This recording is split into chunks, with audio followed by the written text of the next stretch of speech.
यहाँ पर अशिता जो बच्ची है उसने भी अपना यहाँ पर अपनी बात रखी, बहुत सुंदर शब्दों में रखी। और यहाँ पर मैडम ने, स्कूल की मैडम ने भी आपको विस्तार से जानकारी दी। मैं तो सिर्फ यही कहना चाहूंगा कि जब संविधान की रचना हुई और डॉक्टर भीमराव अंबेडकर जी को उस कमेटी का अध्यक्ष बनाया गया, तो आप कल्पना करिए कि जब हमारा देश आजाद हुआ और आजादी में जो लोग शामिल हुए, जिन लोगों ने अपनी कुर्बानियां दी, कितने लोगों ने शहादतें दी, कितने लोगों ने यातनाएं झेली और इस देश को अंग्रेजों के चंगुल से आजाद कराया। और उस समय के जो हमारे देश के जो वरिष्ठ लोग थे, जिन्होंने एक कल्पना करी कि हमारा आने वाले समय में देश कैसा हो, उसका संविधान कैसा हो, और सबसे पढ़े लिखे व्यक्ति जिनके पास सबसे ज्यादा शिक्षा के क्षेत्र में डिग्रियां जिन्होंने हासिल की थी, डॉक्टर भीमराव अंबेडकर, उनको उसका चेयरमैन बनाया।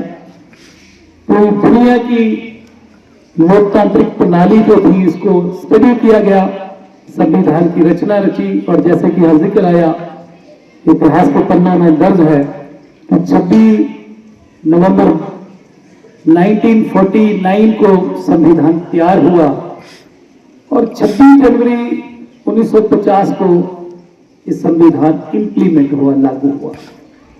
और संविधान में अगर हम बात करें तो भारत का संविधान ना केवल एक कानूनी दस्तावेज है, बल्कि मैं कहूंगा इस संविधान में देश की आत्मा बसती है।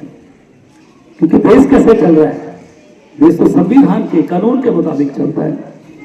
इसने भारत को स्वतंत्रता के बाद एक मजबूत लोकतंत्र के रूप में खड़ा किया है और हर नागरिक को सम्मान, अधिकार, स्वतंत्रता और न्याय प्रदान करता है।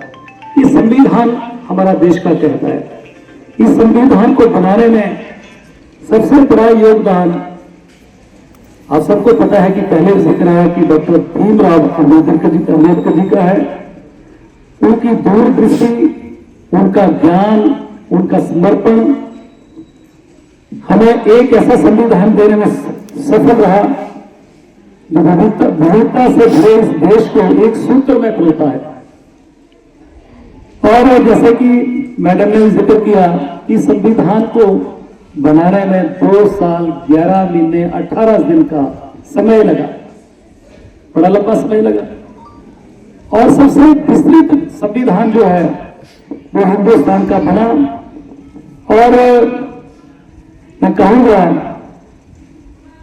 अभी तक जो चर्चा आती है और पिछले चुनावों में भी चर्चा हो रही थी, जो 2024 में चुनाव हुए, और पूरे देश में एक भ्रांति फैलाई गई कि अगर भारतीय जनता पार्टी की सरकार बनती है तो संविधान खतरे में है, संविधान को बदल देंगे। ऐसी चर्चाएं हर जगह जो फैलाई गई और एक कांग्रेस पार्टी ने फैलाई ताकि मतदाता जो है भटके, किसी को भटकाने के लिए ऐसी चर्चाएं। अब मैं आपको बता रहा हूं कि भारतीय संविधान में अभी तक 106 संशोधन किए गए हैं अभी तक, जब से संविधान बना है। और उसमें 75 संशोधन जो है वो कांग्रेस सरकार ने किए हैं, जो दर्शाता है कि कांग्रेस ने राजनीतिक स्वार्थ के लिए संविधान को बार बार बदला। जनता पार्टी की सरकार आई, उसने 9 संशोधन किए और अटल जी की सरकार ने 14 संशोधन किए। जबकि मोदी जी के ऊपर आरोप लगाने शुरू कर दिए, एक भ्रांतियां फैलाई गई कि ये संविधान को बदल देंगे। मोदी जी की तीसरी टर्म है और तीसरी टर्म के बावजूद भी 10 साल में सिर्फ मात्र जो है वो 9 संशोधन किए गए। वैसे भी मैं आपको बताऊं कि संशोधन जो है,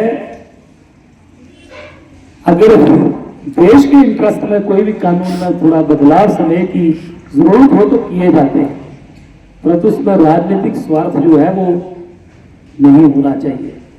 और जब कोई जरूरत पड़ती है तो लोकसभा विधानसभा इसीलिए बनाए जाते हैं कि वहां कोई एक्ट बनाना है, कोई संशोधन करना है, तो इसीलिए लोकसभा विधानसभा राज्यसभा इसीलिए तो बनाई जाती है।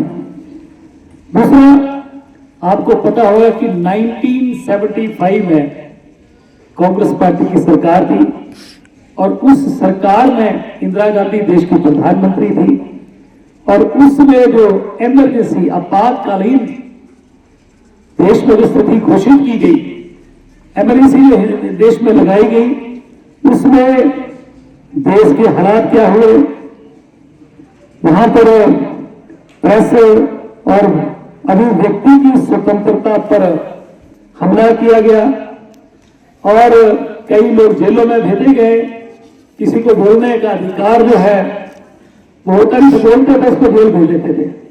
तो हिंदुस्तान की जनता ने सबसे खराब कोई दौर देखा लोकतंत्र इसमें आजादी के बाद, तो इमरजेंसी का देखा। कई लोग जेलों में चले गए, हजारों लोग जेलों में भेज दिए गए, क्योंकि संविधान से छेड़छाड़ किसने करी? इस पे वो कांग्रेस पार्टी ने करी।